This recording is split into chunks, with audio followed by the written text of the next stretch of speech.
Graça e paz. Deus abençoe sua vida, Deus continue derramando ricas bênçãos sobre você e sobre a sua família.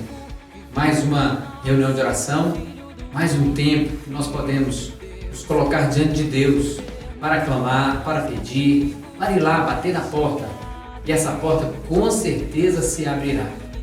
E nessa reunião de oração online, o intuito é que nos acheguemos a Deus, nos coloquemos cada vez mais e mais na sua presença, porque Ele é um Deus que ouve a nossa oração, é um Deus que recebe o nosso louvor, a nossa adoração. E é exatamente isso que nós podemos fazer para começar essa reunião de oração, começar adorando, começar bendizendo, começar declarando que Cristo de fato é o nosso Deus, o Todo-Poderoso. Adoremos a Ele.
Deus, que é o Cristo vivo, que reina sobre as nossas vidas, aquele que o Espírito revela para nós quem Tu és. Obrigada, Jesus.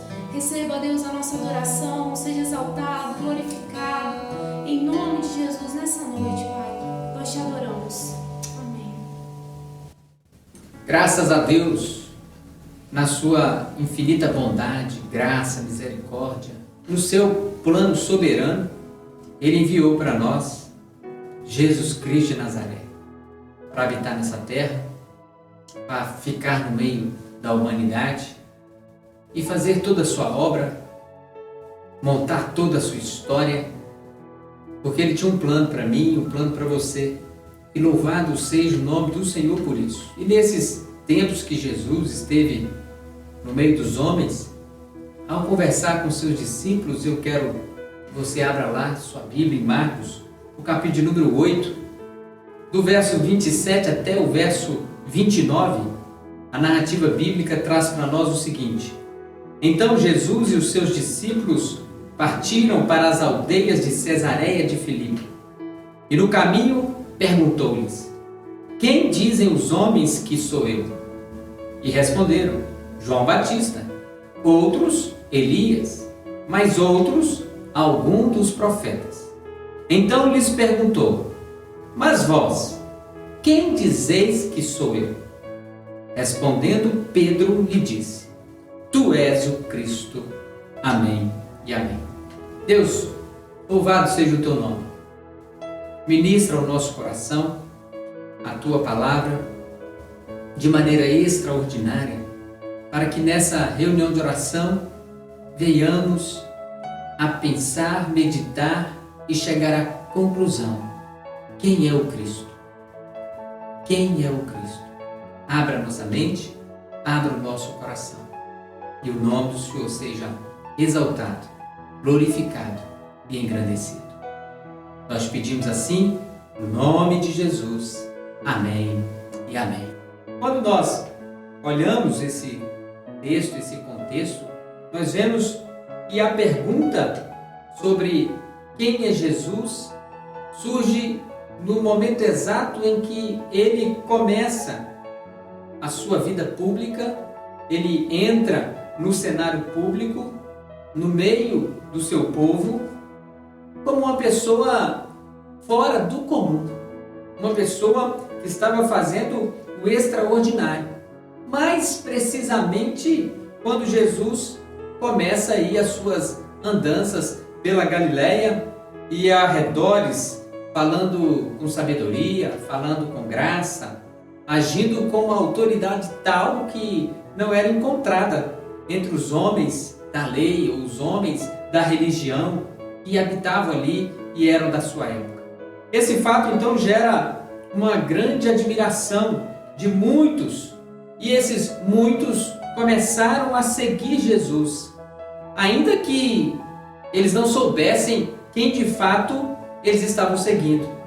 E escrever sobre Jesus, as pessoas sempre escreveram. E o mais interessante é que sempre vão escrever. Nas diferenças ou diferentes áreas da ciência, cada abordagem, cada ponto de vista tem o seu valor, e mais do que isso, nos aproximam dessa figura tão encantadora e surpreendente que é Jesus Cristo de Nazaré. Os primeiros ensaios desta resposta, ou sobre a pergunta que Jesus fez, foram dados ali pelos próprios discípulos, os próprios seguidores de Jesus que estavam mais próximos dele, e aparece aí nos evangelhos de Mateus, de Marcos, de Lucas e de João. E principalmente o evangelho segundo Marcos, ele nos diz quem Jesus Cristo é, através de uma narrativa viva, uma narrativa colorida, uma narrativa histórica, uma narrativa extraordinária, que é orientada justamente por essa interrogação. E a interrogação, a pergunta é justamente essa: quem é este? Quem é este? Jesus Cristo de Nazaré. Quem é este? E a primeira vez, e nós fizemos alguns relatos aqui, a primeira vez que aparece e é registrada essa pergunta, ela se encontra justamente no Marcos, no seu evangelho, lá no capítulo 1, verso 27, que Jesus, após ensinar ali na sinagoga de Cafarnaum, expulsando os espíritos imundos, espíritos impuros, a audiência que ali estava se pergunta o seguinte: o que é isso? É um ensinamento novo? Com que autoridade ele dá ordens até aos espíritos impuros e estes lhe obedecem? Em Marcos, capítulo 4, o verso 41, também aparece ali, você vai lembrar da história, Jesus no barco com os discípulos acalma a tempestade. Naquele momento, seus discípulos, espantados, atônitos, eles perguntam: quem é este que até o mar e o vento lhe obedecem? Quem é este? Nós vemos também em Marcos, no capítulo de número 6, do verso 1 até o verso 6, a narrativa onde as perguntas se multiplicam e começam aí as tentativas das mais diversas para dar essa resposta para eles. E afinal, quem é Jesus? Essa é a pergunta que eles também fazem. Nesse trecho, Jesus de Nazaré está ensinando ali na sinagoga e de repente os presentes ali questionam: de onde lhe vem isto? Que sabedoria é essa que lhe foi dada? E esses milagres realizados por suas mãos? Não é ele o carpinteiro, o filho de Maria, o irmão de Tiago, José, Judas e Simão? E suas irmãs não estão aqui conosco? E a pergunta é justamente sobre quem era aquele que estava fazendo tantas coisas assim. Lá em Marcos também, no capítulo 6, do verso 14 até o verso 16, as possibilidades da resposta em responder essa pergunta, quem é ele, se alargam cada vez mais. E a pessoa de Jesus, então, recebe identificações com personagens da tradição profética, que eles respondem assim: uns diziam que é João Batista que ressuscitou dos mortos, outros dizem que ele é Elias, e outros ainda dizem que é um profeta, como um dos antigos profetas. E nesse contexto, Herodes então responde, ao ouvir todas essas opiniões, Herodes vai dizer: esse é João, que eu mandei decapitar. Ele ressuscitou? Então, dentro desse contexto também, o questionamento de quem é Jesus. Lá em Marcos, no capítulo 8, o texto que lemos, do verso 27 ao verso 29, vemos aí a última pergunta sobre a identidade de Jesus que aparece na narrativa bíblica. É fato que os discípulos estavam ali, o próprio Jesus também, e é ele quem agora dispara a pergunta e direciona aos discípulos: quem os homens dizem que eu sou? Quem os homens dizem que eu sou? E a resposta nada mais é, nada menos é do que uma repetição do texto anterior, onde Herodes vai justamente na conversa ali, os discípulos usando a mesma narrativa. Uns estão falando que o Senhor é João Batista, outros estão falando que o Senhor é o Elias, ou até mesmo um dos profetas. E ao Jesus fazer este questionamento, naquele diálogo, ele leva a pergunta para eles. E é essa pergunta que precisa ficar no nosso coração. E vocês? Quem dizeis que eu sou? E vocês? Quem dizem que eu sou? A resposta vem imediata da boca de Pedro. E ele diz: tu és o Cristo. Tu és o Cristo. Desde o início, Jesus se torna aí essa figura que causa admiração em muitas pessoas. Jesus se torna essa figura que as pessoas querem ficar ao lado, as pessoas querem andar com ele, as pessoas querem caminhar com ele, mas eles não sabiam direito como definir, como ele pode ser definido. O mais incrível é que na narrativa bíblica, os espíritos imundos sabiam quem era Jesus. Assim, quando nós olhamos Marcos, no capítulo 1, verso 24, o espírito imundo, antes de ser expulso, ele diz assim: eu sei quem tu és, o Santo de Deus. Também lá em Marcos, no capítulo 3, no verso 11, por exemplo, os espíritos imundos caem aos pés de Jesus, gritando: tu és o Filho de Deus. Os demônios sabiam e sabem quem é Jesus. Mas e no nível humano? Longe, distante do terreno da espiritualidade, da transcendência, onde os espíritos imundos sabem quem é Jesus. No terreno humano é que a identidade de Jesus necessita ser esclarecida para nós, que queremos entrar nesse momento de oração, queremos entrar na presença de Deus, justamente entendendo de fato quem é Jesus. É por isso que Jesus pergunta para os seus discípulos: quem eu sou para vocês? Quem eu sou para vocês? Apesar de Pedro declarar e dizer: tu és o Cristo, ele respondeu. Ele teve esse discernimento: tu és o Cristo. E ao declarar isso, ele está dizendo: o Senhor é o Salvador, o Senhor é o Rei, o Senhor é quem vai dominar sobre todas as coisas, o Senhor é quem vai fazer as coisas acontecerem. Essa mesma pergunta está sendo feita para mim e para você nessa reunião de oração. Quem é Jesus para você? Quem é Jesus para você? E aí nós podemos destacar duas coisas aqui de maneira rápida. A primeira, que a resposta a essa pergunta vai fazer toda a diferença no nosso presente e no nosso futuro. Ou seja, o seu presente e o seu futuro dependem desta resposta. Quem é Jesus? Qual é a sua identidade? Os seus atributos? A vida, de fato, vai depender dessa resposta. E eu e você, ao entrarmos nessa reunião de oração, ao entrarmos na presença de Jesus, nós precisamos entender e ter como convicção, de fato, quem é Ele. Por quê? O povo daquela época, o povo da época de Jesus, estava confuso acerca do momento da pessoa mais importante no mundo ali que eles viviam e de que estava fazendo a maior diferença naquele contexto. Como o próprio texto diz para nós, eles pensaram que era João Batista, outros pensaram que era Elias, outros pensavam que era qualquer outro profeta, e eles compararam Jesus Cristo apenas como um grande homem ou um grande profeta, mas eles não discerniram, eles não entenderam que Jesus era o próprio Filho de Deus.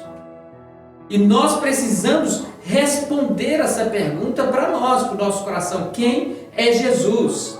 Porque aqueles que creem em Jesus, que de fato Jesus é Filho de Deus e que está conduzindo e fazendo todas as coisas acontecerem, quando nós entendemos isso, tudo muda. O nosso presente muda, o nosso futuro muda, a nossa forma de entrar na presença dele muda, a nossa forma de acreditar nele muda, a nossa forma de ver as respostas às orações muda, a nossa forma de ver também a própria vida muda.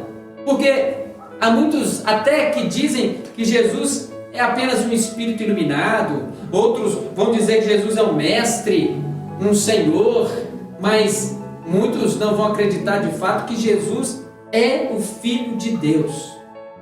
Mesmo entre os cristãos, mesmo entre aqueles que digo cristão, mas que estão dentro das igrejas, há muitos que até chegam a escarnecer de Jesus. Há muitos até que não acreditam de fato que Jesus é de fato o que Jesus é. E nós precisamos entender, porque João disse assim: Ele é o Alfa, Ele é o Ômega, Ele é o princípio, Ele é o fim. Paulo chega a dizer que por Ele, por meio dEle e para Ele são todas as coisas, a Ele, pois, a glória eternamente. Amém. As multidões podem ter convicções ou até mesmo opiniões acerca de Jesus totalmente diferentes. Eles podem falar o que quiser, as multidões podem dizer e muitas vezes até saber da história, mas não ter de fato a convicção de que ele é filho de Deus. Isso que aconteceu. Muitos, é João Batista, é profeta, é Elias, é isso, é aquilo outro, mas Jesus, ele direciona essa pergunta para mim e para você. Quem eu sou para você? E nós não podemos entrar numa reunião de oração ou elevar as nossas orações a quem a gente não conhece. É por isso que essa resposta vai mudar e pode mudar o nosso presente e pode mudar o nosso futuro. Porque quando eu entendo de fato quem é Ele, quando eu entendo de fato o que Ele é, aí tudo muda. E quando eu e você passamos a reconhecer que esse Jesus, esse que fez essa pergunta para mim e para você, quando eu entendo que esse Jesus é Filho de Deus, aí sim eu posso, vamos dizer, subir um nível na minha intimidade, na minha comunhão com Ele. Porque ao responder quem vocês dizem que eu sou, sabedores de que Ele é o Filho de Deus, eu também vou saber que Ele é aquele que faz o impossível se tornar possível.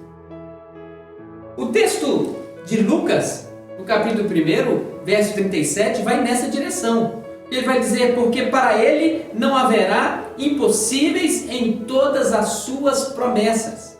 Quando eu sei quem Jesus é, quando eu entendo quem Jesus é para mim, meu querido, fica muito mais fácil eu entender que Ele faz o impossível se tornar possível, porque não haverá impossíveis em todas as suas promessas.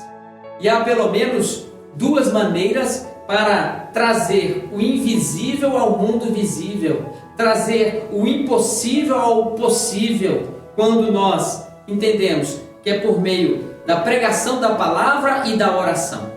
A pregação da palavra porque ela faz com que o maior dos milagres aconteça, que é justamente a salvação. Porque quando nós pregamos, quando nós falamos da palavra de Deus, quando nós declaramos a palavra de Deus, é pelo ouvir a palavra de Deus que o maior dos milagres acontece na vida do ser humano, daquele ser humano que está morto, daquele ser humano que não consegue responder espiritualmente, daquele ser humano que não consegue fazer nada na sua história, na sua vida, se primeiro ele não passar pelo grande milagre, o milagre da salvação.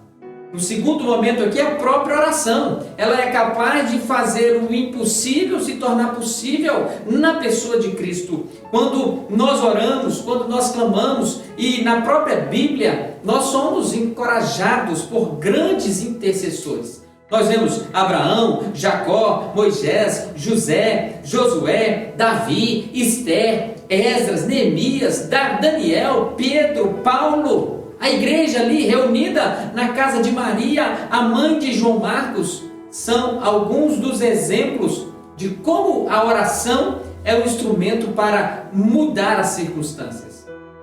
Como a oração é um instrumento para fazer o impossível se tornar possível em Cristo Jesus. Como a oração é capaz de promover o bem-estar de pessoas, de famílias e de nações. Na história da igreja, nós vemos como Deus usou grandes homens em tempos de avivamento para mudar a história pessoal, mudar a história da família, mudar a história da nação. A oração nos grandes avivamentos da história estava sempre presente, teve sempre o foco na própria oração, a ponto de Calvino afirmar que as palavras elas falham para explicar quão necessária é a oração. Lutero orava, diz a sua biografia, que ele orava durante horas nas manhãs para poder ver o mover de Deus. John Wesley chegou a afirmar: Deus não fará nada a não ser em resposta à oração. Ele acreditava que esse Jesus Cristo de Nazaré, ele é que fazia o impossível se tornar possível e usava a oração dos santos para que algo novo acontecesse na face da terra. Existia um evangelista chamado Moody, um grande evangelista. Este Moody, ele pregava em todos os lugares, mas ele acreditava e sabia e conhecia o poder da oração. Quantas coisas aconteceram através da sua vida, sua história, quando este homem orava. Spurgeon, o grande pregador, o príncipe dos pregadores, enquanto ele pregava e multidões iam até ele tinha ali como sua base mais de 200 pessoas orando, clamando para que ele pudesse ser o instrumento de Deus, usado por Deus, para que vidas pudessem ser transformadas. Homens e mulheres da igreja de hoje, quantos, meus queridos, oram, quantos clamam, quantos pedem a Deus e vê Deus realizando grandes coisas, tornando impossíveis em possíveis, para o louvor e glória do próprio Deus.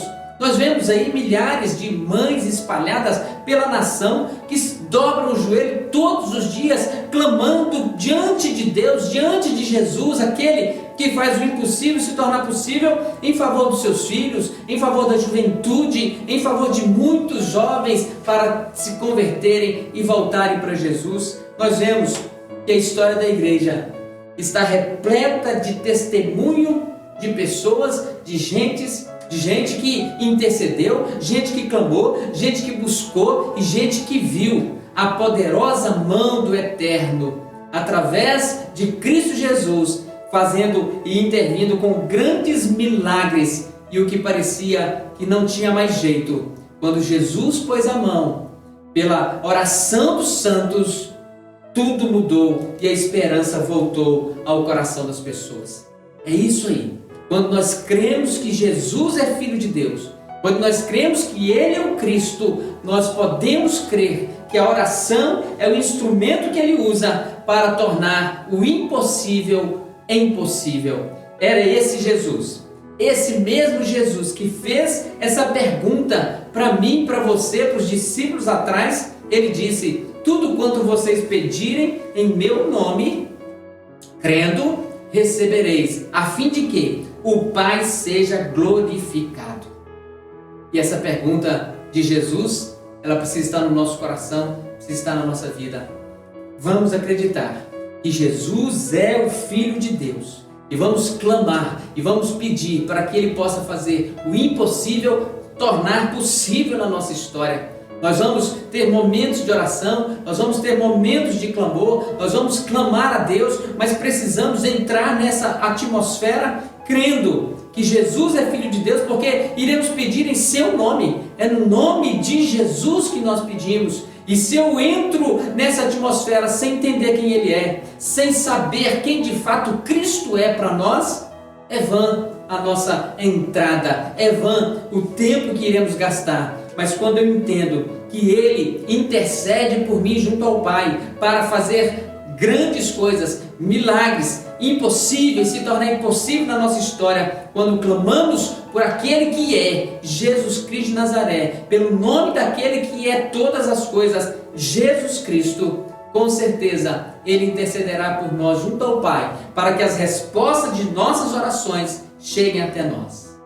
Mas antes de passarmos para os momentos de oração, antes de adiantarmos um pouco, não podemos deixar de responder aquela pergunta que não quer se calar.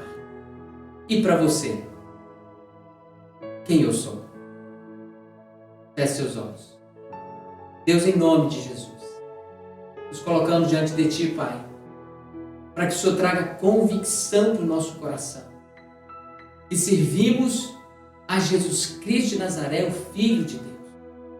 Como acabamos de cantar, como acabamos de ouvir a palavra, como acabamos de ver a pregação, quando acabamos de ver os textos falando quem é esse Jesus. Ó Deus, a Tua palavra disse que os espíritos imundos, eles sabiam quem era Jesus.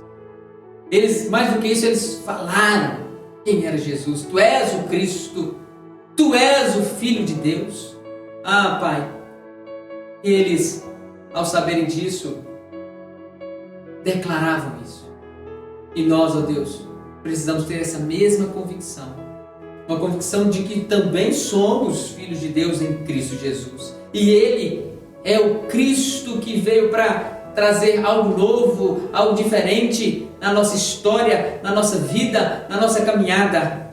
Então, nosso presente e nosso futuro podem ser totalmente diferentes, ó Deus, quando nós nos colocamos com convicção de que Ele não morreu em vão, Ele não veio à terra em vão, Ele não foi qualquer pessoa, qualquer homem, pelo contrário, Ele é o Filho do Senhor, o Filho do Deus vivo. E nós nessa hora queremos clamar, nesse momento queremos pedir, traga essa convicção ao nosso coração. E se porventura tem alguém que ainda não entendeu quem é o Cristo, que o Senhor, através do Teu Santo Espírito, possa revelar a nós, aos nossos filhos, aos nossos amigos, quem de fato Cristo é, para que tudo mude, ó Deus, até a nossa oração, quando for colocada diante do Senhor, em nome dEle, o Cristo ressurreto, possa fazer toda a diferença na nossa história. E Ele mesmo disse que se pedirmos no nome dEle, Ele faria para que o Senhor, ó Pai, fosse glorificado. Então que essa palavra possa entrar no nosso coração e possamos entender todos os dias da nossa vida que Jesus Cristo é o Filho de Deus, é o nosso Salvador. Nós assim oramos, nós assim entraremos nesse ambiente de oração, nessa certeza. Cristo pode fazer o impossível se tornar possível.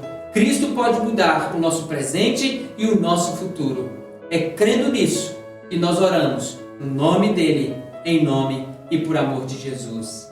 Amém e amém.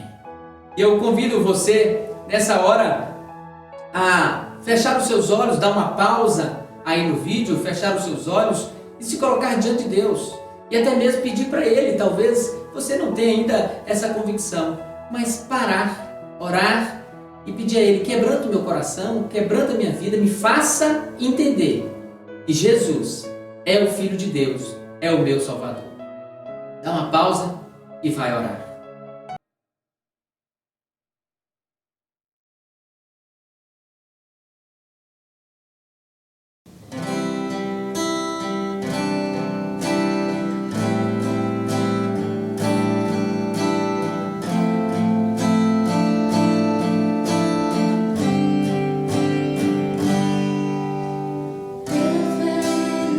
Posso clamar.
haverá muralhas, ó Deus, não haverá barreiras, Pai, para nós. E em Ti, ó Deus, colocamos, ó Pai, a nossa confiança. Nós, ó Deus, fazemos a Ti, ó Deus, a nossa oração, Pai. De todo o nosso coração, Jesus. Confiante no que diz a Tua palavra, Pai. Se orarmos ao Senhor, ó Deus, uma paz que excede todo entendimento encherá o nosso coração.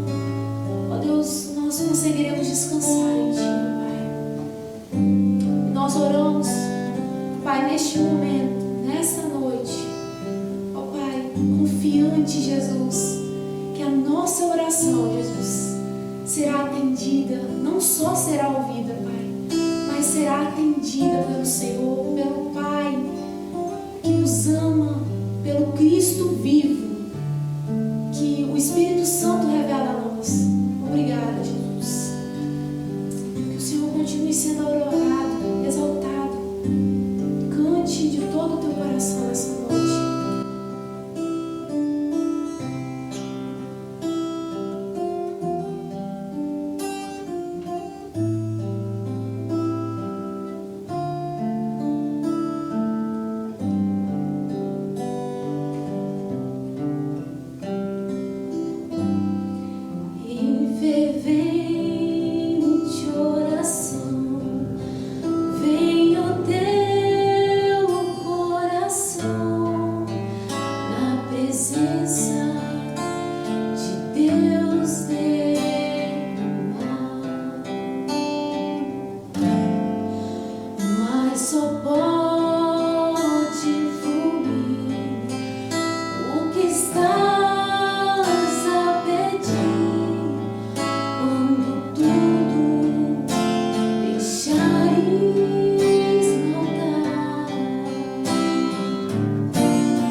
Senhor, ó Pai, todos os nossos pedidos essa noite, tudo aquilo, ó Deus, que está no nosso coração, Pai. Confiantes, dizemos mais uma vez, confiantes de que tudo será, ó Pai, levado ao Senhor pelo Teu Espírito.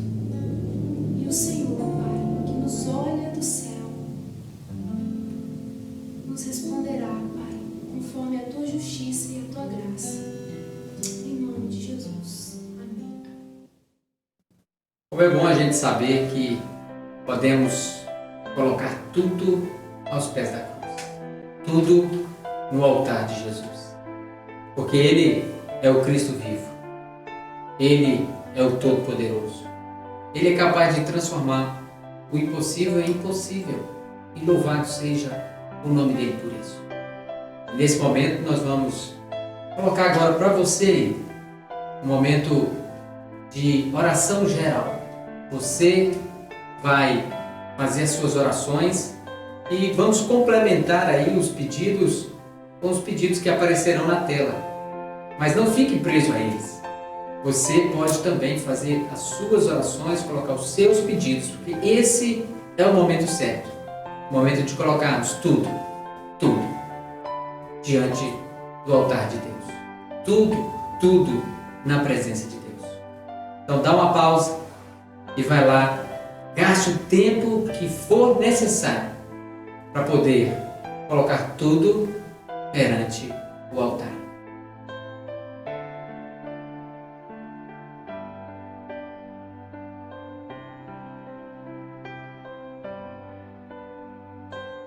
Deus, louvado seja o Teu nome. Nós nos colocamos diante do Senhor, apresentamos a Ti os nossos pedidos, apresentamos os pedidos, ó Deus, gerais, que a igreja coloca como comunidade para a gente orar junto, para a gente clamar juntos. E, ó Deus, nós pedimos ao Senhor, tem coisa que foge do nosso controle, foge, ó Deus querido, da nossa ação, está dentro da ação do Senhor. E só o Senhor pode fazer o impossível se tornar possível no Seu Filho Jesus. Faz isso, Pai, colha cada pedido, cada oração, abençoe cada coração, cada vida, cada família, nesse tempo difícil, nesse tempo de pandemia, nesse tempo de isolamento, nesse tempo enclausurado. Oh Deus, que o Senhor visite cada casa, visite cada lar, visite cada vida, cuida das emoções, cuida, Pai querido, da parte espiritual, cuida das finanças, cuida dos relacionamentos interpessoais, cuida do trabalho, cuida da nação, cuida de todos nós, Pai. Cuida, Senhor, da segunda igreja presbiteriana de Aracruz, da nossa congregação de Irajá e todo aquele que está conosco nessa reunião de oração, que a Tua boa mão esteja sobre nós e que a graça maravilhosa do Senhor Jesus, o amor de Deus, o nosso eterno Pai, as ternas e eternas consolações e os dons do Espírito Santo sejam sobre todos nós, irmãos, e sobre todo o povo de Deus espalhado na face da terra, até que o Senhor Jesus Cristo volte em glória e nos leve para a eternidade. Amém e amém. Que o Senhor Jesus abençoe sua vida, que o Senhor Jesus abençoe seu coração, que o Senhor abençoe a sua história. Do seu pastor Denilson.